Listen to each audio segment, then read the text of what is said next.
اب آئیے لیلۃ القدر، انا انزلناہ فی لیلۃ القدر، اس قدر سے مراد کیا ہے؟ اس کے ضمن میں تین آراء ہیں کہ جو ملتی ہیں، دو بہت مشہور ہیں، تیسری ذرا ایک شاذ رائے ہے، لیکن یہ کہ بہرحال وہ بھی میں چاہتا ہوں کہ آپ کے علم میں آ جائے۔ قدر سے مراد ایک تو یہ ہے کہ یہ تقدیر الامور، یہ گویا کہ تقدیر کی رات ہے۔ لیلۃ القدر یعنی وہ رات جس میں تقدیر الامور، تمام معاملات جو ہیں ان کا معاملہ طے کر دیا جاتا ہے۔ تو ایک رائے تو میں نے عرض کی کہ قدر سے مراد تقدیر، کہ یہ رات جو ہے تقدیر الامور کی رات ہے، تمام جو امور ہیں ان کے مقادیر، ان کی تعیین، ان کے بارے میں اللہ تعالیٰ کے احکام جو ہے ان کا ایشو ہو جانا۔ ایک رائے یہ ہے کہ یہ قدر سے مراد ہے قدر و منزلت، اونچا رتبہ، علو شان،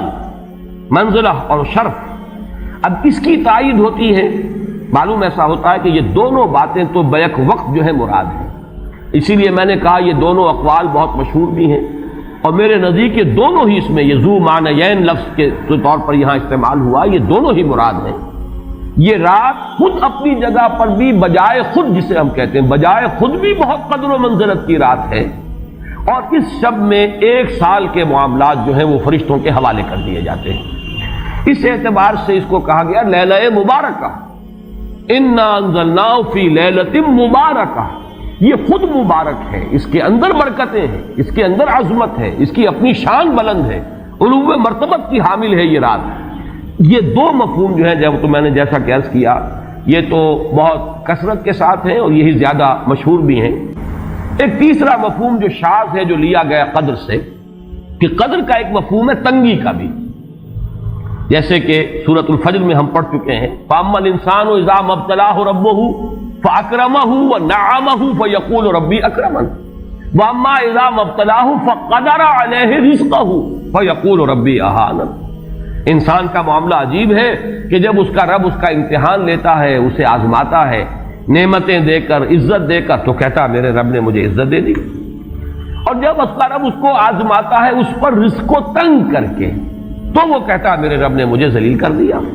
تو یہاں پر جو تنگی کا مفہوم ہے قدر میں، تو ایک مفہوم یہ لیا گیا ہے کہ یہ لیلۃ القدر لیلۃ الضیق ہے، اور یہ اس لیے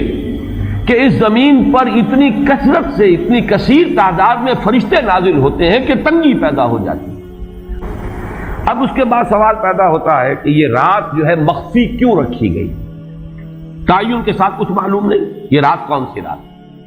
کون سی رات ہے؟ اس کا جواب تو میں بعد میں دوں گا کہ اس میں جو آراء ہیں مختلف، لیکن یہ کہ اس کو کیوں مخفی رکھا گیا، اس پر کچھ پیاری باتیں ہیں جو مفسرین نے کہی ہیں۔ پہلی بات تو یہ کہ جتنی عظیم چیزیں ہیں ان سب کو مخفی رکھا گیا۔ قیامت کب آئے گی؟ مخفی آئے گی، یہ یقینی ہے۔ کب آئے گی؟ یہ تو ان امور میں سے ہے کہ جس کا علم نبی اکرم صلی اللہ علیہ وسلم کو بھی نہیں دیا گیا، جبرائیل کو بھی نہیں دیا گیا۔ چنانچہ حدیث جبرائیل میں واضح طور پر الفاظ موجود ہیں، وَمَا الْمَسْئُولُ عَنْهَا بِأَعْلَمَ مِنَ السَّائِلِ، کچھ معلوم نہیں، نہ سائل کو معلوم نہ مسئول کو معلوم قیامت کب آئے گی۔ اسی طرح بعض روایات میں جو آتا ہے، اس میں اعظم، اللہ کا ایک نام ایسا ہے کہ اس کے واسطے سے اللہ سے جو بات مانگی جائے وہ رد نہیں ہو، لیکن وہ کون سا نہیں بتایا گیا۔ اقوال ہیں، اندازے ہیں، حی و قیوم پر زیادہ، الحی القیوم پر زیادہ لوگوں کا جو ہے وہ اجماع ہوا ہے، لیکن یہ کہ یقین سے نہیں کہہ سکتے۔ تو اسی میں اس کو بھی نوٹ کر لیجئے کہ اس کو مخفی رکھا گیا ہے لیلۃ القدر کو۔ لوگ زیادہ سے زیادہ محنت کریں، زیادہ سے زیادہ مشقت کریں، اس کے لیے جو بھی اس کی قدر و منزلت سے کسی درجے میں آگاہ ہے، وہ اگر معین ہی ہو جاتا کہ ایک شب یہ ہے تو پھر تو سب کے سب اس رات میں محنت کر لیتے، باقی راتیں جو ہیں وہ پھر سونی اور ویران گزرتی۔ لیکن یہ کہ مطلوب یہ ہے کہ زیادہ سے زیادہ راتیں آباد ہوں، زیادہ سے زیادہ راتوں میں ذکر ہو، عبادت ہو، دعا ہو، اس لیے اس کو مخفی رکھا گیا، یہ حکمت ہے۔ اس میں بھی ایک عجیب نکتہ ہے جو امام راضی رحمۃ اللہ علیہ نے بیان کیا ہے، اور حوالہ اگرچہ نہیں دیا اس حدیث کا، لیکن ایک روایت کے حوالے سے بات بیان کی ہے کہ اس کے ظاہر نہ کرنے میں بھی اللہ کی ایک شفقت اور رحمت ہے بندوں کے حق میں، اس لیے کہ اس کی قدر جتنی زیادہ ہے اتنی ہی اس کی ناقدری پر سزا ہوگی۔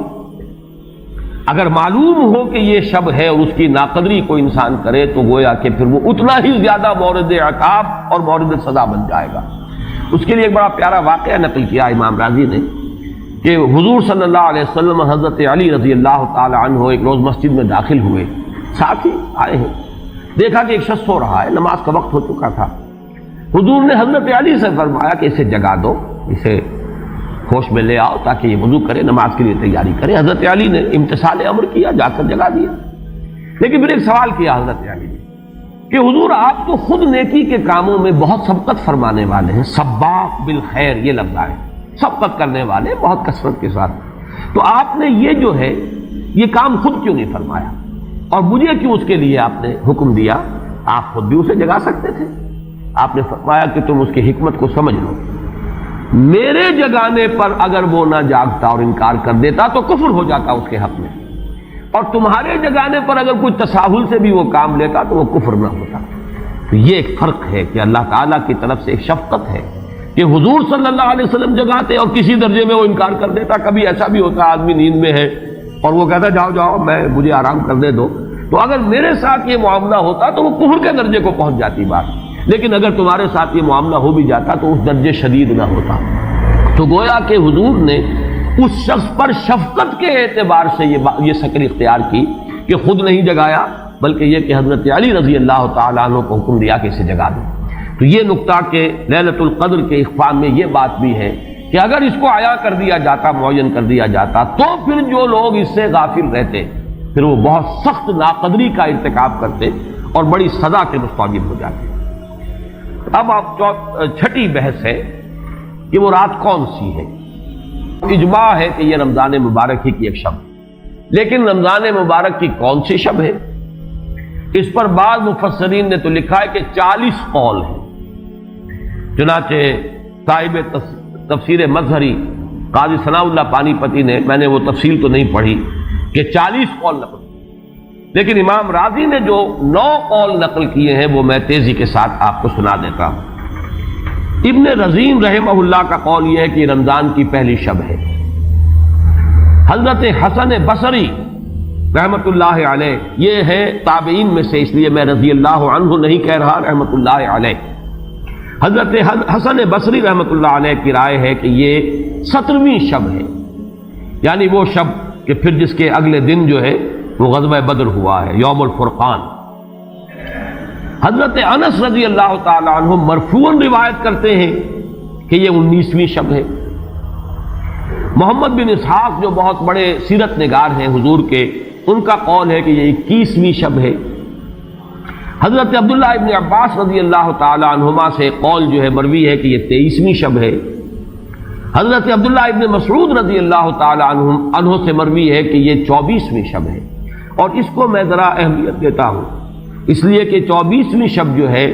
سورہ علق کی ابتدائی آیات کے نزول کے ضمن میں کچھ حساب کتاب کے جوڑنے سے 24ویں اور 25ویں شب کا بھی معاملہ جڑتا ہے، جو کہ میں نے آپ کو سورہ علق کے درس کے دوران بتایا تھا۔ اس کے بعد حضرت ابو ذر غفاری رضی اللہ تعالیٰ عنہ کا قول ہے کہ یہ 25ویں شب ہے۔ اس کے بعد حضرت ابی ابن کعب رضی اللہ تعالیٰ عنہ کا قول ہے، یہ وہ ہے جن کو کہ حضور نے خود فرمایا کہ اقرأہم ابی ابن کعب،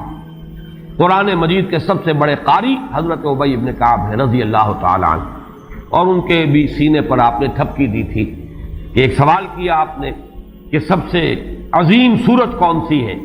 اور جب انہوں نے صحیح جواب دے دیا سورہ فاتحہ، تو پھر یہ کہ اس پر حضور نے تھپکی دی کہ تمہیں اللہ تعالیٰ نے بہت صحیح مناسبت عطا کی ہے علم کے ساتھ۔ ان کی اور صحابہ میں سے بہت سے لوگوں کی رائے، یہاں تک کہ یہ کہا جا سکتا ہے کہ بقیہ اقوال جو ہیں وہ شاذ کے درجے میں ہیں، اور یہ گویا کہ اگر اجماع نہ کہا جائے تو بہت حد تک اتفاق کے درجے میں ہے